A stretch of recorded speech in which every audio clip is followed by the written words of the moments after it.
asl muhabbat mavjud. Bu ruhiy olamdagi muhabbat, bu cheksiz yoki ilohiy muhabbat. Unda jinsiy farqlar yo'q, unda hech narsa yo'q. Bu odamlarning birdamligi. Bu haqiqatan ham odamlarning mehr-muhabbatdagi birligi. Nima uchun? Chunki u olamda baxt va muhabbatdan boshqa hech narsa yo'q. Tushunmaydigan va bilmaydiganlar uchun bunday deyman. U yerda hech qanday salbiy emotsiyalar yo'q. Nega yo'q? Chunki ular bo'lishi mumkin emas. U yerda umuman emotsiyalar yo'q. U yerda baxt bor. U yerda mehr-muhabbat bor. Chunki bu Xudoning dunyosi. Ong esa odamlar uchun har doim nusxalashga urinadi va muhabbat tushunchasini bog'lanish, mas'uliyat doirasiga kirgizadi. Ammo baribir bu bog'lanish, mas'uliyat va boshqa hamma narsaning ortida nima turadi? Manipulyatsiya, komfort, gormonlar va hokazo. Aslida esa, agar biz istalgan sevgi holatlarini ko'rib chiqsak, biz ikki kishi o'rtasidagi o'zaro munosabatlar tushunchasiga kelamiz.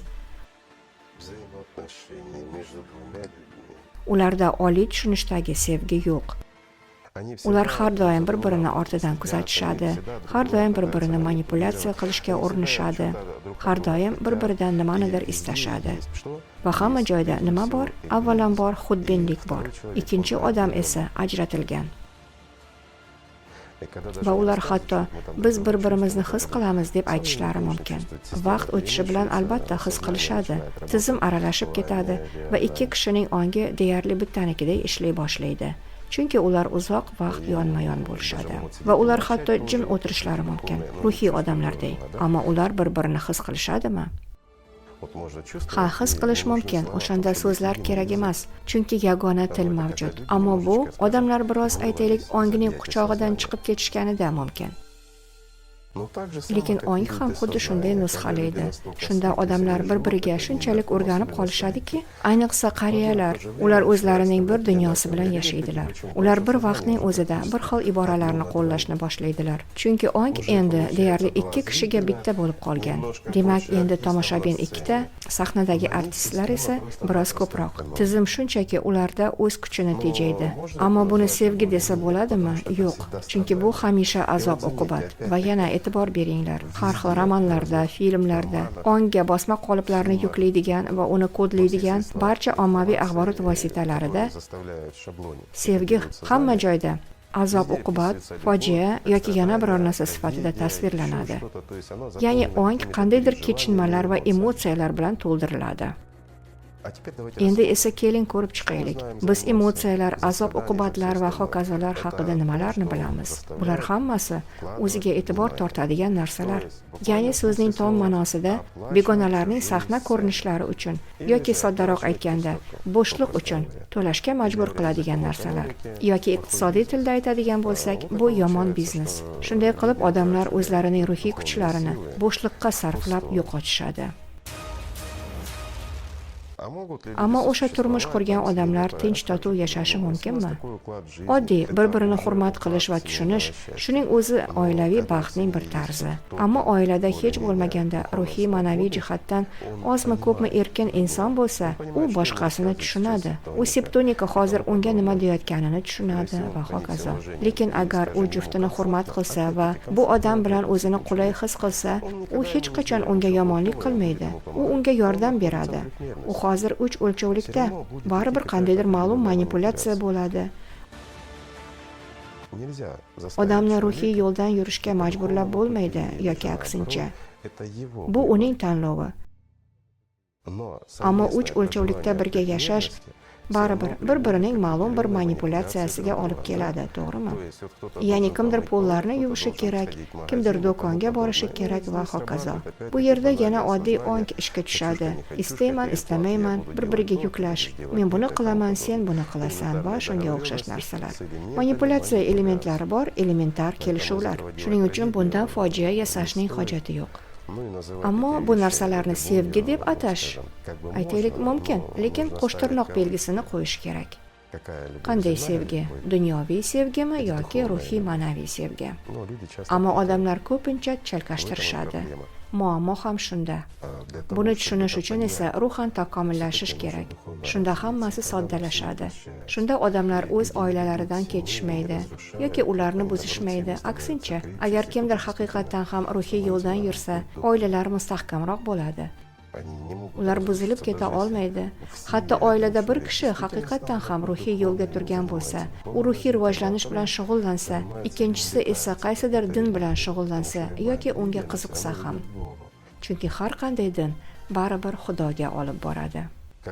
Qoida tariqasida, lekin kamdan kam hollarda inson bir kishini sevishga intiladi.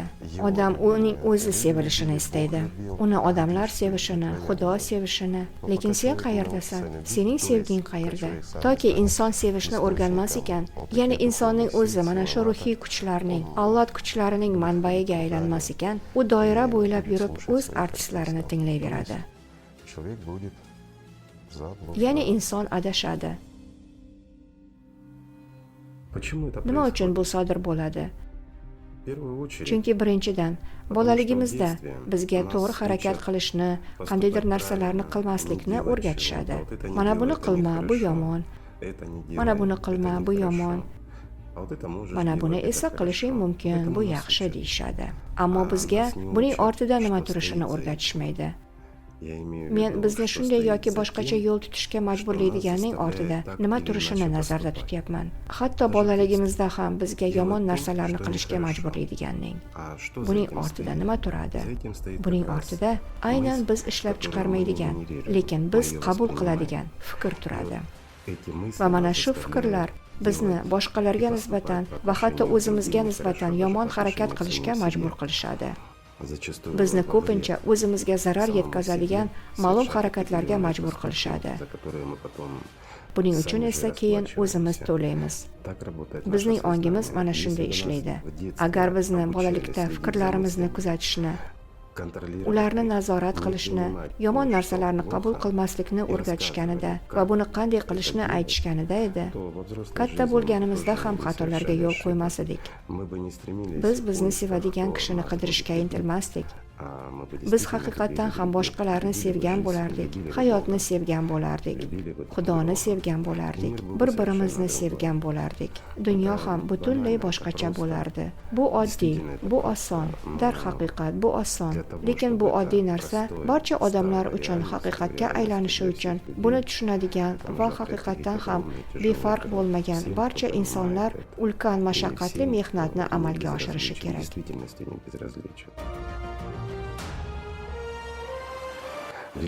Dinlar ming yillardan beri mavjud. Shuncha yillardan beri urushlar ham mavjud. Shuncha yillardan beri jinoyatlar va qonunbuzarliklar ham mavjud. Shuncha yillardan beri eng yaxshi odamlar o'z yaqinlarini tez-tez xafa qilishadi. Nima uchun bu sodir bo'ladi? Chunki biz odamlar sifatida qadimdan jinlar deb atalganlarning tomonidan manipulyatsiya qilinamiz. Nima uchun jinlar? Jin shayton o'zi nima? Va albatta bu yerda qadimgi davrga nazar tashlash qiziqarli bo'ladi. Bu ifodalar ilk paydo bo'lgan va odamlar nimani nazarda tutgan davrga. Shayton insonning ajralmas qismini anglatadi. Ya'ni insonning hayvoniy qismi shayton. Agar odamlar bolalikdan ularning farishtasi va shaytoni borligini tushunishganida va farishta tomonida turishganida, ular shayton oxir-oqibat ularni qabrga olib borishini, ularga hayot bermasligini, ularga erkinlik bermasligini tushunib tarbiyalanishganida edi. Ular bolalikdayoq undan qutulishardi. Qadimda bir qiziqarli ibora bor edi. Agar uni zamonaviy tilimizga o'girsak, u shunday yangraydi. Ozod odam hatto qamoqda ham ozodligicha qoladi. O'z ongining quli esa erkinlikda ham qulligicha qoladi.